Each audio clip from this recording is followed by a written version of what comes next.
This is Kayla Moon, and I'm here with Uncle Vern. We're at his family farm right now. We're going to go ahead and talk about the situation with the drought that is occurring. And we're going to talk about some solutions. So I want to start off, how much does California and their farming affect the nation as well as the world?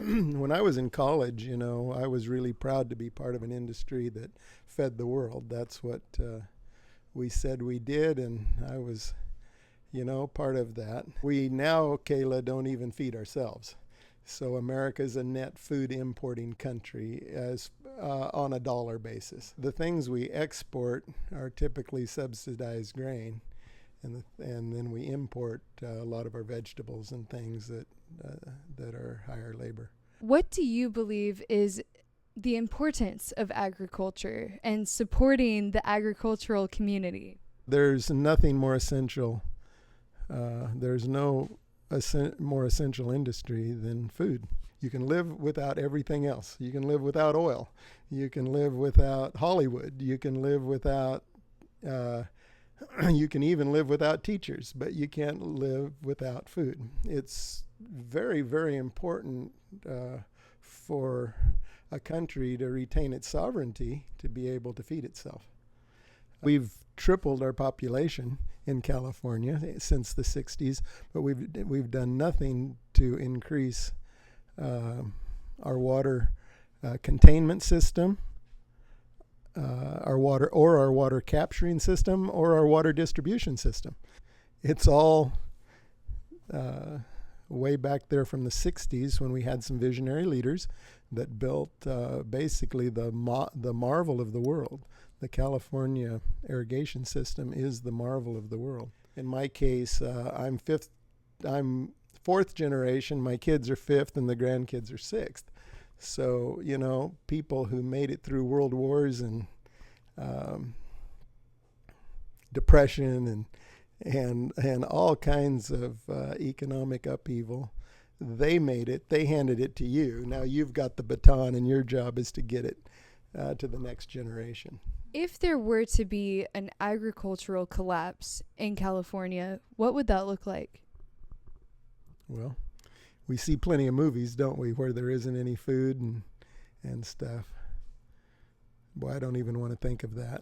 Surely we're smarter than that, Kayla. Surely we can come together and solve these things. I know there are people, elitists, that think there's too many people on the planet, so some should just die. There's elitists that think we shouldn't be farming. We shouldn't be using irrigation in the San Joaquin Valley, that everything should go back to how it used to be. It's incredible to listen to that line of reasoning. It's just not something I can get my brain around. My whole life and my whole career has been about feeding people, and I think everybody wants to be fed. And indeed, everybody does, but it just seems that the elitists don't share that. They don't feel a connection to every man. What I think we need to have is responsibility. We need responsibility for outcome. So, for instance, if we're going to dump 7 million acre feet to save a fish, then show me the fish. There should be a fish, shouldn't there? If we're dumping, if we put 7 million acre feet into crops, I can tell you how many crops we would produce. I can tell you how many jobs we would create. Lots of ways. And agriculture is always under the microscope because there's so few of us. Farmers are 0.5% of America's population. We have to be very accountable and responsible for how we use resources. Even though we bought and paid for them, they're kind of now considered everybody's. So if that's how it is, that's fine, but everyone should be responsible. every user of these resources should be responsible not for intent, but for outcome. If we're going to hold people accountable for intent, that's a subjective standard. We need objective standards, and people need to be responsible for the outcome of their actions. If 51% of the water is going to the ocean, what's the benefit of that? We feel good, don't we? But if we're doing that to bring back a fish, to bring salmon back up the San Joaquin, which is the one that runs through your town, find me a salmon. They've dumped a bunch of salmon fry in the river. They're not making it back up, you know. These elitists need to be held responsible for the outcome of their action. That's number one. Then number two, we're not dumb people. Californians aren't dumb people. And the technology exists. We talked about that acre foot. For $500, we can desalinate an acre foot of seawater. 80% of Californians live within 50 miles of the ocean. For a fourth the cost of this train we're building, we could produce more water. Farmers would be happy to pay for it. People whose lawns are drying up, you remember that acre foot? That's $40 a month. We don't need to be treated like dogs being thrown bones by these elitists. Here, you peasants, you fight over this because there's only this much. That isn't the way Californians are. That isn't the way Americans are. Every single human on this planet to survive needs shelter, water, and food. And love. We'll put the love in there too, okay? With the housing crash in 2008, that was people's shelters. You know, that was their homes that they lost. And that was huge. And now, you know, with our huge producer and exporter of our food with a lack of water, do you believe that we could be seeing the crippling of an American empire, whether intentional or just because we're not responding to what is going on here and now? Yes, I do believe it is intentional.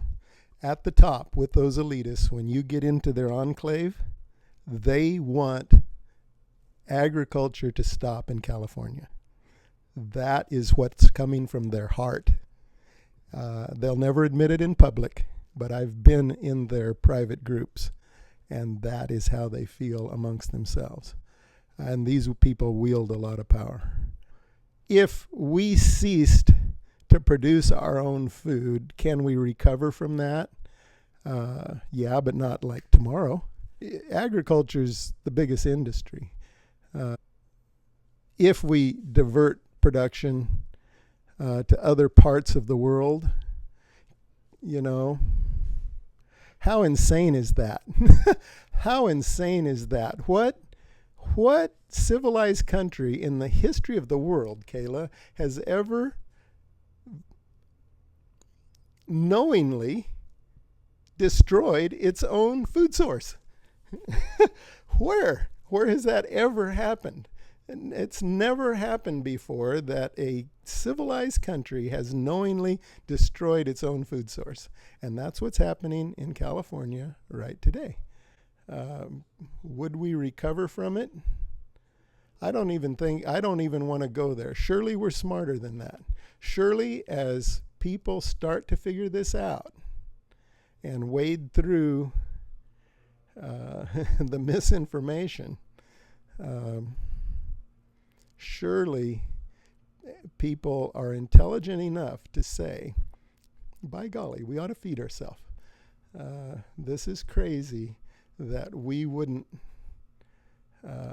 either take the water we're sending to the ocean in a time of crisis and start growing broccoli with it, or if we don't have the courage to do that, then put a tube in the ocean, build some plants, run them on solar.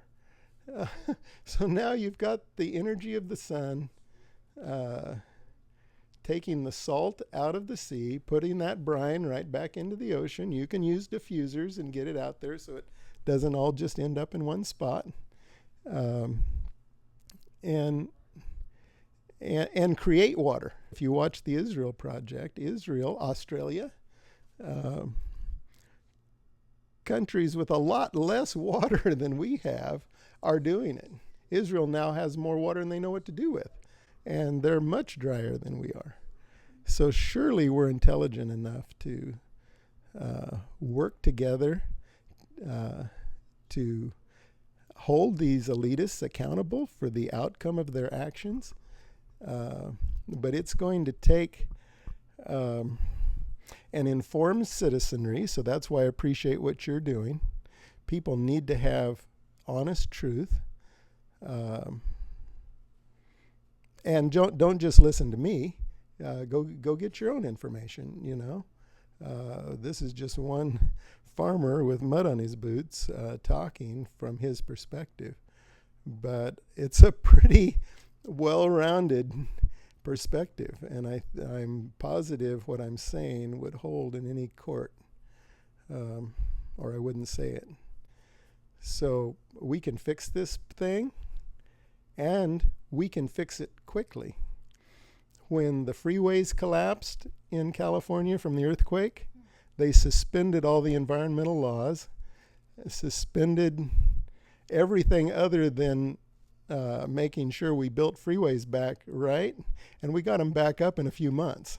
You know, that would have taken years and years and years under normal conditions. Why do we need to have this scarcity mentality?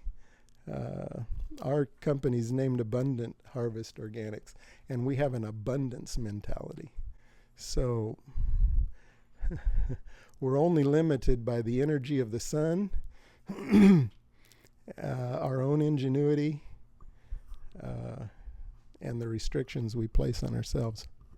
We're an intelligent people. We have options. It's not like we have to invent the option. The options are there. We just need to have the intelligence and the courage to exercise them, and the courage to hold people responsible for the outcome of their actions. That's what I want more than anything, that people be held responsible for the outcome of their actions. Thank you.